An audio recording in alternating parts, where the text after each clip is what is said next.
날씨가 많이 더우시죠? 네, 연일 35도에 육박하는 무더위 속에 우리가 지금 여름을 보내고 있습니다. 조금 무서운 사실은 이런 폭염이 시간이 가면 갈수록 더 길어진다라는 사실입니다. 여러분, 우리나라가 보통 20도가 넘으면 여름이라고 합니다. 1910년도에 우리나라가 처음에 기상청이 생기고 이제 날씨를 측정한 이후에 1910년도에는 여름 날짜 수가 약 94일이었답니다. 그러니까 20도가 넘는 여름이 약 94일이었는데 지난 2010년에 비교해 보니까 무려 한 달하고 6일이 늘어난 130일 이상이 여름이더라는 거예요, 우리나라가. 기상이 점점 더 뜨거워지고 또 여름이 길어진다라는 거죠. 이 같은 추세로 약 50년 후인 2070년에는 1년에 6개월이 여름이랍니다. 봄, 가을은 거의 다 사라지고 6개월 정도가 여름이 되고요. 그리고는 최고 온도는 예측이 불가능하다라고 합니다. 그러니까 45도가 될지 50도가 될지 예측이 불가능하다라는 거예요. 자, 여러분, 이렇게 가다가는 언젠가는 아마 이 지구가 견디지 못하는 날이 올 겁니다. 우리가 상상하지도 싫은 무서운 결과가 아마 오게 될 거예요. 자, 여러분, 이러한 결과는 우리 인간이 가지고 있는 이기심이 낳은 결과이지요. 나만 생각하고 우리나라만 잘 살면 그만이다라는 그러한 생각들이 낳은 결과가 오늘 날씨를 통해서 우리에게 무서운 결과를 가져오고 있습니다. 여러분, 저와 여러분 지금도 늦지 않았습니다. 우리 한 사람 한 사람이 이 자연 환경에 대해서 지금 관심을 가져야 합니다. 특별히 교회가 이 환경에 대해서 앞장서지 않으면 우리 자녀들의 미래가 없습니다. 여러분, 인디언의 오랜 격언에 의하면 이런 이야기가 있습니다. 대지를 잘 돌보라. 우리는 대지를 조상들로부터 물려받은 것이 아니라 우리의 자녀들로부터 잠시 빌린 것이다. 여러분, 참 지혜 있는 말이죠. 잠시 빌렸다는 거예요. 우리 자녀들이 살아갈 땅이라는 겁니다. 여러분, 우리가 사는 이 땅에요, 아이들이 얼마나 고통받는지 모르겠습니다. 지난 날 뉴스에 보니까 이 폭염 때문에 우리 아이들의 건강이 무려 88%가 영향을 받는다라는 거예요. 그러니까 아이들이 어떤 식생활이 바뀌고 생활 패턴이 바뀌어서 아이들이 나중에 자랐을 때 심각한 질병의 원인이 이 폭염이라는 겁니다. 루시아 시인이 엮은 나는 왜 너가 아니고 나인가 라는 책이 있습니다. 이 책은 어떤 책이냐면 인디언 알죠? 인디언 추장들이 백인들에 맞서서 싸우면서 연설한 내용을 엮은 책이 나는 왜 너가 아니고 나인가 라는 책입니다.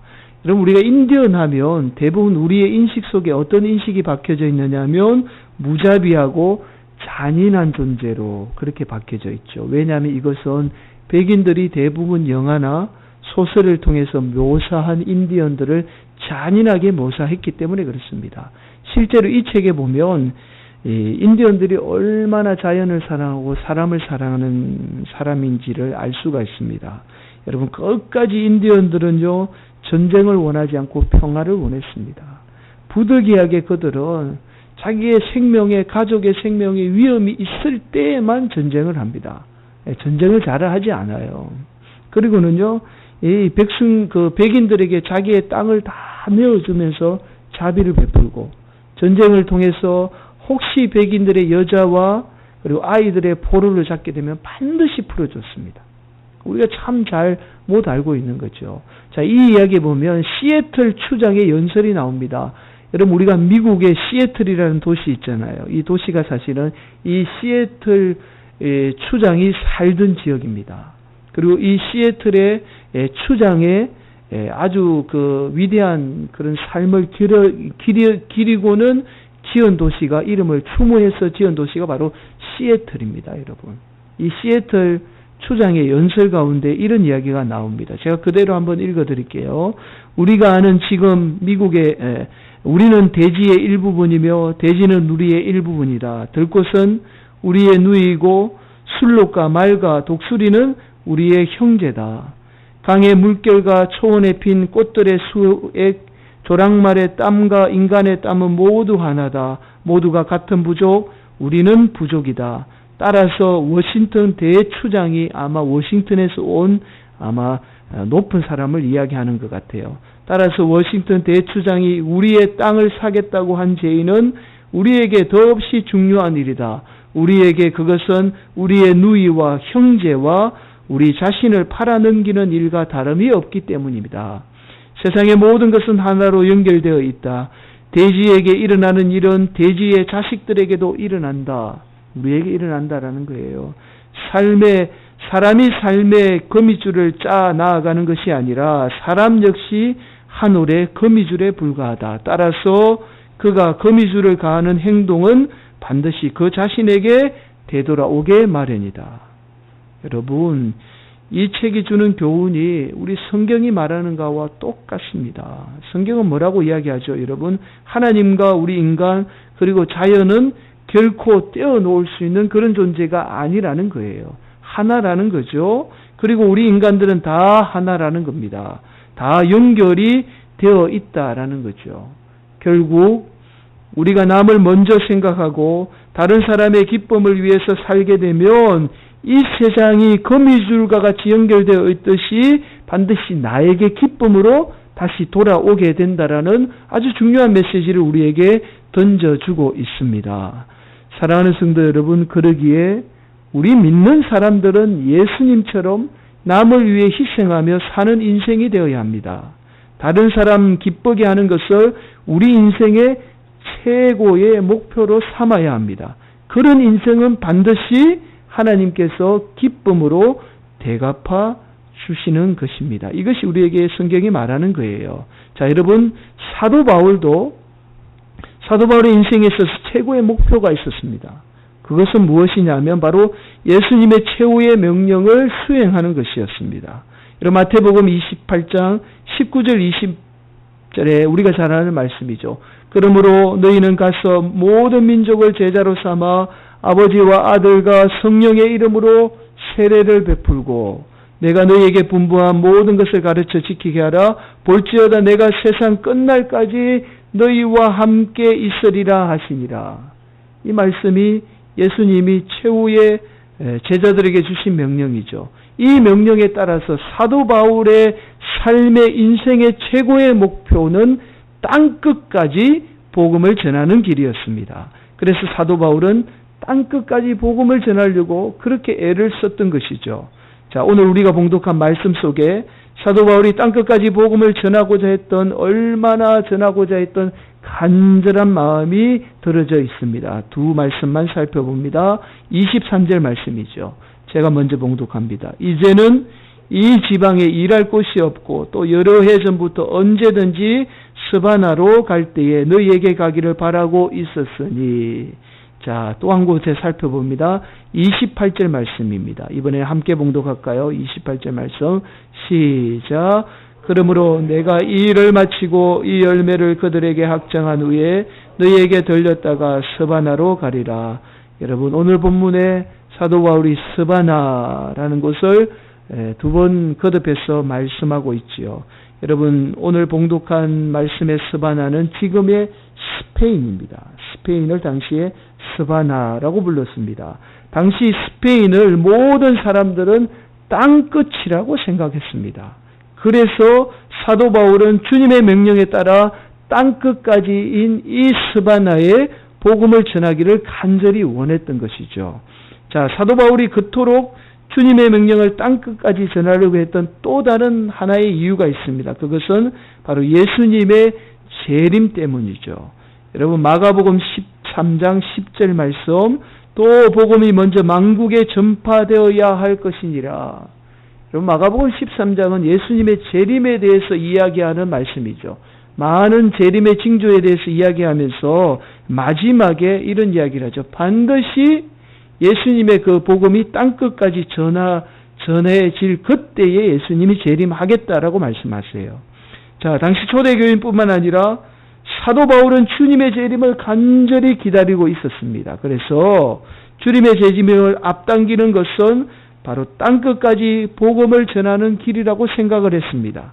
그래서 사도 바울은 당시의 땅끝인 서바나에까지 예수 그리스도의 복음을 전하기를 간절히 원했던 것이죠. 자, 그러나 사도 바울은 자신이 그토록 원했던 스바나의 복음을 전하는 것을 잠시 내려놓겠다라고 이야기해요. 자, 오늘 본문 25절 말씀이죠. 한번 보실까요? 그러나 이제는 내가 성도를 섬기는 일로 예루살렘에 가노니. 여러분, 사도 바울의 인생의 최고의 목표가 스바나까지 가는 겁니다. 땅끝까지 가서 복음을 전하는 거예요. 그런데 성도를 섬기는 일 때문에 잠시 내려놓고 예루살렘으로 가겠다라는 거죠. 자, 여러분, 당시 사도 바울이 이 로마서를 기록했던 곳이 고린도입니다. 지금 사도 바울이 고린도에 있는 거예요. 고린도는 지금 그리스 아테네의 남쪽에 있는 도시입니다. 지금 현재 고린도에 있다라는 거예요. 자, 그래서 예루살렘에서부터 고린도까지 왔는데 완 이유가 뭐죠? 스바나까지 가기 위해서 왔다라는 거예요. 그런데 다시 어떻게 해요? 로마로 돌아가겠다는 거예요. 무려 4,800km를 다시 돌아가겠다는 거죠. 자, 좀 이해가 안 되죠. 제가 지도 한 장을 보여드리겠습니다. 한번 보실까요? 자, 붉은색 화살표가 고린도입니다. 오른쪽에 빨간색 언더라인 꺼져 있는 게 예루살렘이에요. 자, 사도 바울이 예루살렘에서부터 3차 전도 여행, 3차 전도 여행의 최고의 목적은 왼쪽에 있는 스페인입니다. 자, 꾸 레바논, 시리아, 터키, 이스탄불을 거쳐서 고린도 지역을 거쳐서 지금 고린도에 와 있는 겁니다. 그리고는 배를 타고 로마를 거쳐서 스페인을 가려고 하는데 그 목표를 내려놓고 다시 어떻게 해요? 고린도, 이스탄불을 돌아서 어떻게 해요? 예루살렘을 가겠다라는 거예요. 이해가 되십니까? 예루살렘에 무려 4,800km를 다시 돌아가겠다라는 겁니다. 여러분, 지금이야 4,800km 하루 이틀이면 갈 수 있는 거리죠. 그러나 당시 사울 바울 당시에는 적어도 6개월 이상이 소요되는 시간과 또 시간도 시간이지만 중요한 것은 이 생명을 보장할 수 없습니다. 언제 죽을지 모릅니다. 그럼에도 불구하고 사도 바울은 예루살렘으로 다시 돌아가겠다라는 거예요. 자신이 작정한 것을 내려놓겠다라는 겁니다. 여러분, 사도 바울이 왜 자신의 목표를 내려놓으면서까지 예루살렘으로 다시 돌아가기를 원했을까요? 그 이유를 26절에 이렇게 말씀합니다. 26절 말씀, 이는 마게도냐와 아가야 사람들이 예루살렘 성도 중 가난한 자들을 위하여 기쁘게 얼마를 연보하였습니다. 당시 예루살렘 교회에 어려움이 있었습니다. 어려움이 있는 소식을 들은 이 마게도냐와 아가야에 있는 성도들이 기꺼이 예루살렘 성도들을 위해서, 예루살렘을 위해서 연보를 한 거예요. 헌금을 한 거예요. 도와주기로 작정을 한 겁니다. 그것을 사도 바울에게 부탁을 한 거예요.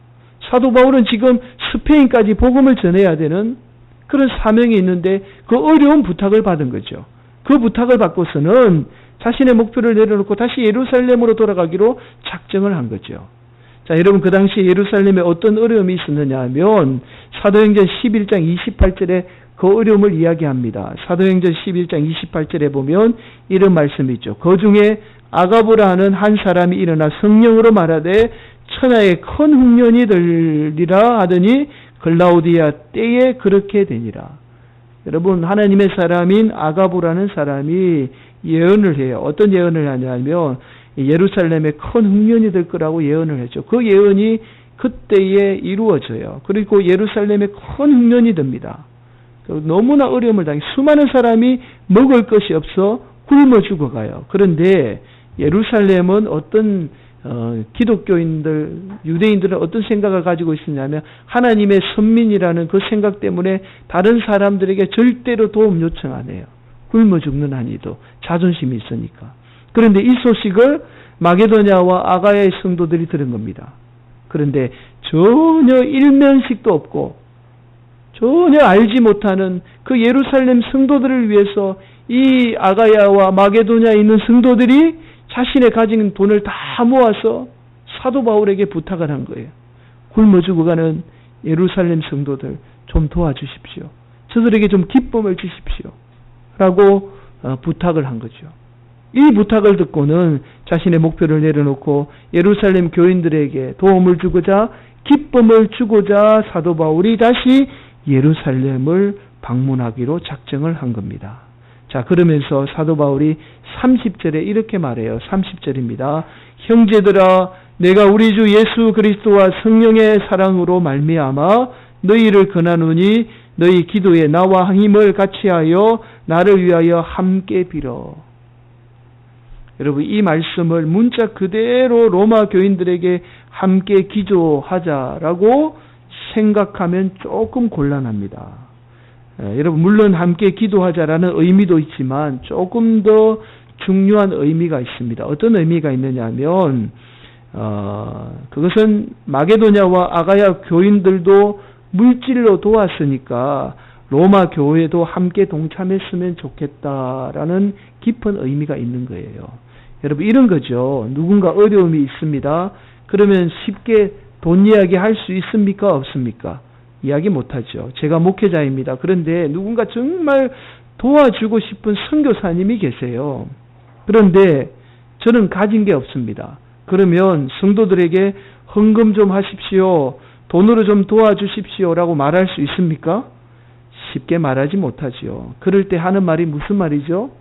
이런 이야기합니다. 좀 기도해 주십시오. 이렇게 이야기하죠. 그러면 눈치 있는 성도들은 금방 알아차립니다. 어떻게 이야기하죠? 목사님 알겠습니다. 제가 얼마 되지 않지만 조금이라도 돕겠습니다. 이렇게 나오죠. 자, 이런 거예요. 사도 바울이 로마 교회의 교인들에게 요청했던 것은 단순히 기도를 요청한 게 아니라 마게도냐와 아가의 성도들이 물질로 도왔던 것처럼 지금 예루살렘 성도들이 예루살렘에 있는 수많은 사람들이 어려움을 당하고 있으니까 로마 교회, 로마는 부자잖아요. 여러분들이 함께 동참했으면 좋겠습니다라는 그런 간곡한 부탁을 한 거죠. 자, 실제로 이 요청에 로마 교인들이 십시일반 헌금을 해서 사도 바울 편에 돈을 보내서 예루살렘 교인들을 도와주는 모습을 발견하게 됩니다. 사랑하는 성도 여러분, 서도의 성도들은 다른 사람에게 기쁨을 주는 것을 인생의 최고의 목표로 삼아야 한다라는 말씀을 드린 이유가 바로 여기에 있습니다. 우리 믿는 사람들은요, 다른 사람 먼저 기쁘게 하는 성도가 되어야 합니다. 이것이 하나님의 말씀입니다. 여러분, 저의 목회 철학이 있습니다. 저의 목회 철학은 오로지 말씀 전하는 겁니다. 그런데 이 말씀을 전하는 목적이 있습니다. 그냥 단순히 말씀만 전하는 것이 아니라 예수님의 말씀으로 여러분의 심령이 회복되어 그래서 예수님처럼 남을 위해서 희생하고 다른 사람을 위해서 기쁘게 하는 성도로 만드는 게 목적이에요. 그래서 예수님의 말씀을 전하는 겁니다. 그냥 예수님 말씀 전하는 게 아니에요. 여러분, 교회도 마찬가지죠. 여러분, 교회의 목적이 분명해야 합니다. 남에게 도움받는 그런 가난한 교회로 남느냐, 아니면 어렵지만 교회의 분명한 목적을 실천하느냐, 이것은 너무나 중요한 문제입니다. 하나님이 이 성화교를 통해서 이 지역과 열방까지 복음을 전하라는 사명을 주셨습니다. 우리는 이 사명, 어떠한 어려움이 있어도 반드시 감당해야 합니다. 그러기 위해서는 저와 여러분의 섬김이 필요하고 희생이 반드시 필요한 거죠. 여러분, 성도들도 마찬가지죠. 사도 바울처럼 수천 킬로미터 돌아가는 번거로움, 돌아가는 수고로움이 있더라도 기꺼이 나를 희생함으로 말미암아 다른 사람에게 기쁨을 주는 그런 성도가 되어야 한다라는 거예요.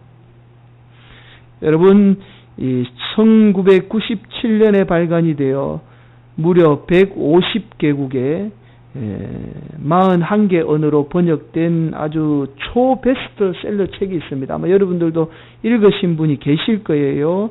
이 책이 바로 이런 책이죠. 우리말로 마음을 열어주는 101가지 이야기라는 책입니다. 원어로는요, 치킨 숲 폴드 솔이라는 말이에요. 원어가 훨씬 더 와닿습니다. 우리 영혼을 위한 양식이라는 뜻이죠. 이 책에 스커스라는 제목의 에피소드 이야기가 나옵니다. 여러분과 함께 좀 나누기를 원합니다. 여러분, 댄 클라크가 어릴 적에 경험한 실제 이야기입니다. 여러분, 댄 클라크가 하루는 아버지와 함께 스커스 구경을 갔다라고 합니다. 스커스 구경을 가기 위해 포를 꺾기 위해 매표소 앞에서 한참 줄을 서서 기다리고 있는데 무려 8명의 자녀를 둔 대식구가 앞에 줄을 서서 있더라는 거예요. 이 댄 클라크가 한눈에 보기에도 정말 가난해 보이더랍니다. 8명의 아이들이 기다리면서 어릿강대와 코끼리를 볼 기대감에 한껏 들떠서 흥분돼서 막 이야기를 하고 그러고 있더라는 거예요. 아마도 넉넉지 않는 행편에 어렵게 스커스를 보기 위해서 온 가족이 날을 잡아서 온 겁니다. 여러분, 아이들에게 평생 잊지 못할 아마 좋은 추억거리가 되겠지요. 댄 클라크가 가만히 자세히 이야기를 들어보니까 아내가 남편을 향해서 이렇게 칭찬을 하더라는 거예요. 당신은 정말 멋진 아빠이자 최고의 가장입니다. 라고 아내가 이 남편에게 칭찬을 하더라는 거예요. 이야기를 듣자 남편이 정말 행복에 겨워서 아내에게 이렇게 말하더라는 겁니다. 당신 역시 훌륭한 여성이요. 라고 칭찬을 하더라는 거예요. 그러면서 남편이 이제 매표소에 다가가게 되었습니다. 남편이 당당하게 여직원에게 힘을 주어서 아이표 8장과 어른표 2장 주세요. 라고 외치더라는 거예요. 그러자 여직원이 그 소리를 듣고는 입장료가 얼마입니다. 라고 대답을 하더라는 겁니다.